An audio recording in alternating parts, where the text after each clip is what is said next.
వరకు నేను చాలా ఎన్నికల్లో చూస్తూ ఉన్నాను డజన్ల కొద్దీ. ఒక అభ్యర్థిని వాళ్ళ కుటుంబ నేపథ్యం దాని మీద ఒక రాజకీయ చర్చ జరగడం ఎప్పుడు జరగలేదు. ఎవరో తెచ్చింది కాదు నిజానికి. ఇప్పుడు ఉదాహరణకి మొత్తంలో మనం చర్చకు తీసుకుంది తెలుగుదేశం పార్టీ. తెలుగుదేశం పార్టీ యొక్క పాత్ర ఏంటి?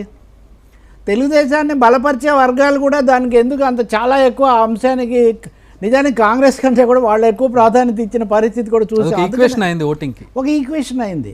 అంటే సానుభూతి అన్నది సాధారణంగా ఉంటుందన్న అంశం కాస్త అది కూడా కుటుంబ నేపథ్యం ఉపయోగపడుతుంది, సెంటిమెంట్ ఉపయోగపడుతుంది అన్నది కూడా ఉపయోగపడని ఒక పరిస్థితి ఇక్కడ వచ్చింది.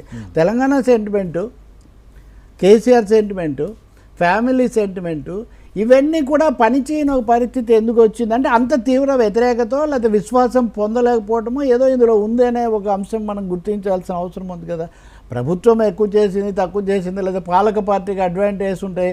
ఆ అడ్వాంటేజ్ బీజేపీకి ఇంకా చాలా ఎక్కువ ఉంటాయి కదా. ఉదాహరణకు కేంద్రాన్ని పాలించే పార్టీ. అందువల్ల జూబ్లీ హిల్స్ ఎన్నిక అనేక విధాల సంచలనాత్మకమైన కేస్ స్టడీగా చెప్పుకోవచ్చు. కేస్ స్టడీ అవుతుంది. ఇది కేస్ స్టడీయే కాదు, పోస్ట్ బీఆర్ఎస్ ఈ పాలిటిక్స్కి ఇది ఒక ట్రెండ్ సెటర్ కూడా అవుతుంది.